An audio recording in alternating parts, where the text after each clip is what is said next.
Halo guys, gue Samuel. Selamat datang di channel gue. Di sini gue akan bagi-bagi tips gratis tentang HRD, perjalanan karir, dan personal finance dalam bahasa yang sederhana. Buat yang belum, boleh klik subscribe dan turn on notification supaya nggak ketinggalan video-video gue yang lain.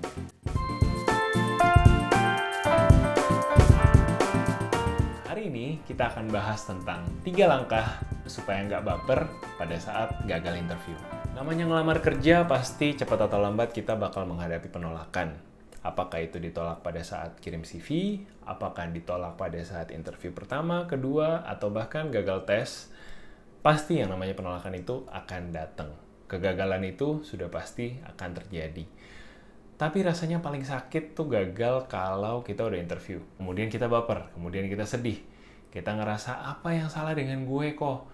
Apa yang gue harus perbaiki? Gue salah ngomong apa? Gue salah duduk di mana? Parfum apa yang salah gue pakai hari itu? Dan sebagainya.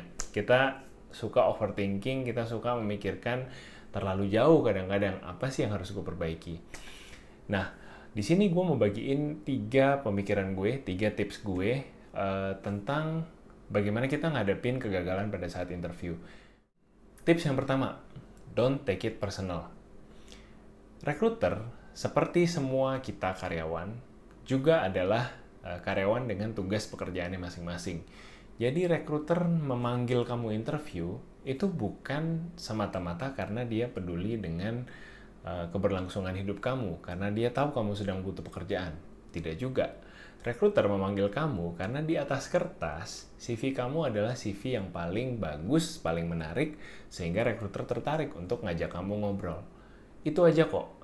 Jadi ketika kamu mulai punya chemistry, mulai enak ngobrol sama rekruter, tunggu dulu. Bisa aja rekruter tersebut nggak merasakan hal yang sama.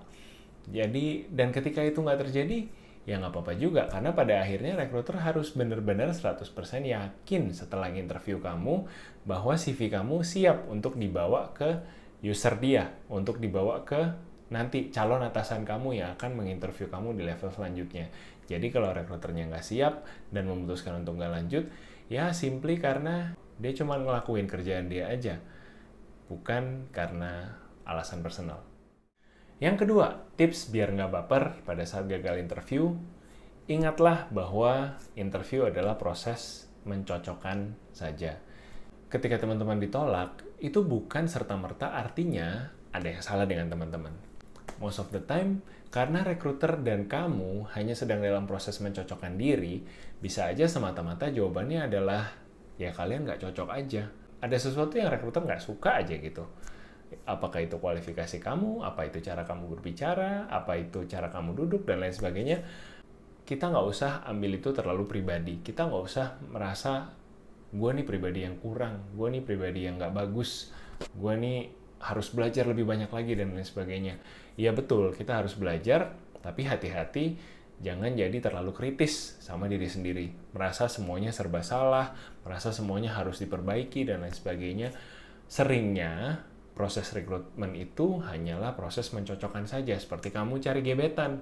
Kalau gebetan yang satu nggak cocok, kamu pergi ke yang lain, sampai akhirnya kamu dapat pacar. Bisa saja perjalanan itu kamu ketemu 5 calon pasangan dulu.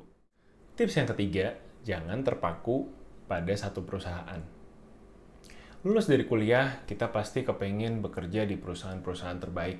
Gua mau bekerja di perusahaan FMCG terbesar di Indonesia. Gue mau bekerja di bank BUMN terbesar di Indonesia, dan sebagainya. Pasti kita punya ambisi-ambisi besar, pasti kita punya mimpi-mimpi besar sebagai mahasiswa, dan itu nggak apa-apa banget. Gue pun ketika gue lulus beberapa tahun yang lalu, punya mindset dan ambisi yang demikian. Tapi hal yang gue lupakan adalah banyak mahasiswa lain yang juga punya ambisi dan pemikiran yang sama seperti gue. Jadi ketika gue apply ke satu company FMCG yang gue suka banget waktu itu, tentu ada puluhan ribu mahasiswa di Indonesia dan bahkan di mancanegara yang apply ke perusahaan tersebut juga.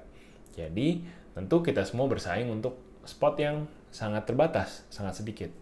Apakah semua orang akan berhasil? Ya tentu tidak, itu realita hidup. Beberapa orang berhasil masuk, beberapa orang tidak berhasil masuk. Pesannya di sini adalah kita semua boleh bermimpi yang setinggi-tingginya. Tapi apakah semua mimpi itu akan terkabul? Bagi sebagian dari kita mungkin. Bagi sebagian besar dari kita yang lain, mungkin tidak akan terkabul. Dan itu nggak apa-apa. Yang jadi masalah adalah ketika teman-teman fokus pada kegagalan teman-teman, nggak berhasil diterima satu perusahaan, akhirnya membuat teman-teman baper berlama-lama, dan lupa bahwa sebenarnya kalau teman-teman mau nurunin standar, kalau teman-teman mau lihat company-company lain yang juga sebenarnya sama bagusnya, tapi brandingnya tidak sekeren yang tadi, teman-teman akan melihat bahwa sebenarnya kesempatan ada ya di tempat-tempat yang gue tidak sangka-sangka. Jadi itu 3 tips dari gue supaya nggak baper pada saat gagal interview. Buat kamu yang lagi menghadapi kegagalan demi kegagalan, interview yang nggak kunjung selesai, gue cuman mau bilang gue pernah ada di situ juga, gue tahu apa yang kalian rasain, dan satu-satunya hal yang kita bisa lakukan adalah terus mencoba sampai kesempatan itu datang dan kita diberikan kepercayaan untuk bekerja di satu perusahaan. Ingat, mengejar kemandirian adalah tanggung jawab kita masing-masing sebagai orang dewasa.